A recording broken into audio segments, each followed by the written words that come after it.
घने जंगलों से होते हुए वीर नामक एक हताश मछुआरा जा रहा था। आधी रात हो गई थी, मगर उसके जाल में एक भी मछली नहीं फंसी थी। उसकी किस्मत उसे दगा दे रही थी। आज भी एक भी मछली मेरे हाथ नहीं लगी। अरे, आधी रात हो गई और एक भी मछली नहीं फंसी मेरे जाल में। पता नहीं मेरी किस्मत को कैसा ग्रहण लग गया है। कब मछली फंसेगी जाल में? वीर घने जंगलों के बीच से होते हुए जा रहा होता है। तभी एक जादुई मटका दिखाई पड़ता है, जिसकी चमक उसे अपनी ओर खींचती है। अरे अरे अरे अरे, इतनी रात में ये क्या चमक रहा है? मुझे जाकर देखना चाहिए।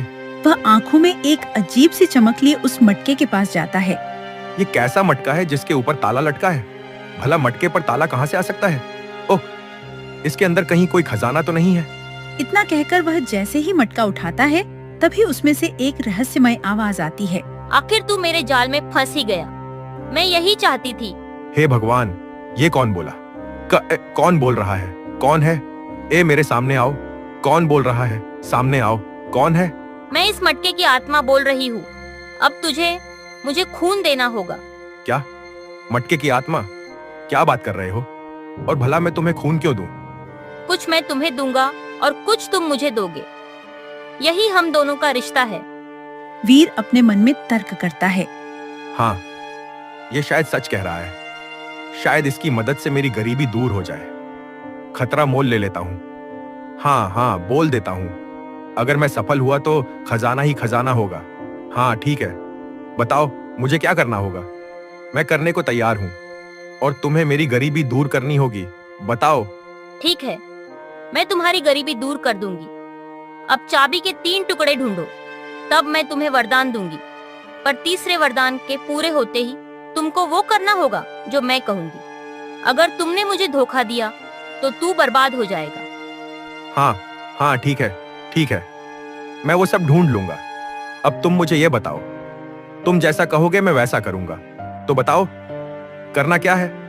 ठीक है, तो उत्तरी पर्वत श्रृंखला की ओर निकल जाओ। उधर ही तुम्हें तीनों चाबी मिल जाएगी। अब मुझे अपने साथ ले चलो और फिर वो तीनों चाबी लाकर मेरा ताला खोल देना।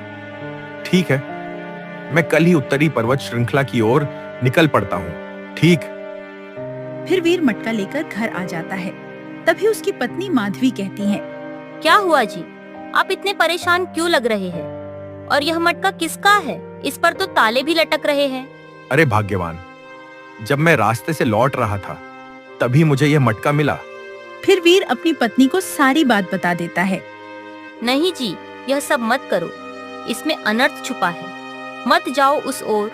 अगर तुम्हें कुछ हो गया तो मैं अपनी बेटी तारिका को और खुद को नहीं संभाल पाऊंगी। अरे, लेकिन मेरे पास और कोई रास्ता भी तो नहीं है माधवी।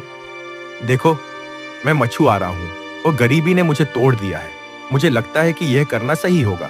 तब तक तुम इस मटके को संभाल कर रखना, ठीक है?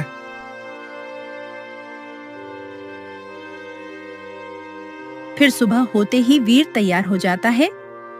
हाँ, अब मुझे निकलना होगा। अगर सच में उस मटके की बात सही साबित हुई तो गरीबी से मुझे छुटकारा मिल जाएगा। वीर लंबा सफर तय करके एक गुफा के पास पहुंचता है।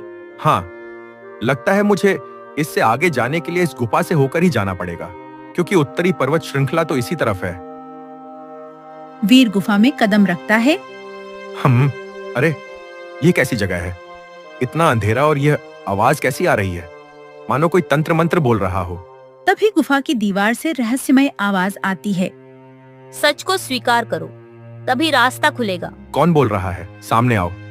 यहाँ सामने कुछ नहीं मिलेगा, सिर्फ तेरे मन का बोझ दिखेगा। सच को स्वीकार करो, वरना रास्ते बंद हो जाएंगे। वीर एक पत्थर की ओर बढ़ता है, जहाँ अक्षर चमक रहे होते हैं। सच स्वीकार करो, लालच और मजबूरी दोनों मेरे भीतर है। इन्हें स्वीकार कर, तभी पहला चाबी का टुकड़ा मिलेगा। हाँ, मैं मानता हूँ कि मेरा लालच है गरीबी मिटाने का, मजबूरी है अपने घर को संभालने की, क्योंकि कहा है कि गरीबी के चलते अपनी बेटी और पत्नी को एक अच्छी जिंदगी नहीं दे पा रहा हूँ जो उन्हें देना चाहिए। यही सोचकर मैं इस सफर पर निकला हूँ। जैसे ही वह यह स्वीकार करता है, पत्थर चमक उठता है और वहाँ से एक चाबी का टुकड़ा निकल आता है। अरे वाह, ये तो सच में वही टुकड़ा है जिसकी बात मटके ने कही थी। चलो, इसका मतलब मैं पहली परीक्षा में पास हो चुका हूँ। चाबी का टुकड़ा हाथ में लेकर वीर बाहर निकल पड़ता है। आह, एक टुकड़ा तो मिल गया। अब बाकी 2 भी ढूंढने होंगे, चाहे जितनी भी मुश्किल क्यों ना आ जाए। फिर वीर सफर तय करता हुआ एक सूखे बंजर वन में पहुंचता है। ये जगह तो बिल्कुल सुनसान है, न पेड़ पर पत्ते हैं, न जमीन पर हरियाली। अब भला यहाँ मुझे क्या मिलेगा? फिर वीर एक विशाल सूखे वृक्ष के नीचे रुकता है। तभी पेड़ की जड़ से रहस्यमयी आवाज आती है। दूसरा टुकड़ा पाने के लिए त्याग करना होगा। त्याग करना होगा, पर मेरे पास है ही क्या छोड़ने के लिए? जो सबसे प्रिय है वही त्यागो। हाँ, वैसे तो मेरे पास कुछ भी नहीं है, बस यही थोड़े से बचे हुए सिक्के हैं जिन्हें मैं अपनी पत्नी और घर के लिए संभाल कर रखा था। यही तो मेरी एकमात्र जमा पूंजी है। वह थैली वृक्ष की जड़ों में रख देता है। तुरंत जमीन हिलने लगती है और सिक्कों की जगह चमकता हुआ चाबी का दूसरा टुकड़ा प्रकट हो जाता है। अरे हाँ, ये तो सचमुच दूसरा टुकड़ा है। चलो, मैं दूसरी परीक्षा भी पार कर गया। वो टुकड़ा उठाता है और आंखों में चमक लिए आगे बढ़ जाता है। हाँ, अब सिर्फ एक और परीक्षा बाकी है, उसके बाद पूरी चाबी होगी मेरे पास। फिर वीर एक नदी किनारे पहुंचता है। नदी उफान पर थी और किनारे पर एक दृश्य दिखाई देता है। उसके सामने उसकी पत्नी माधवी और उसकी बेटी तारिका जैसे आ खड़े होते हैं। अरे माधवी, तुम यहाँ कैसे? और मेरी बेटी भी? पर ये तो नामुमकिन है। तभी पानी की लहरों से वहाँ रहस्यमय आवाज गूंजती है।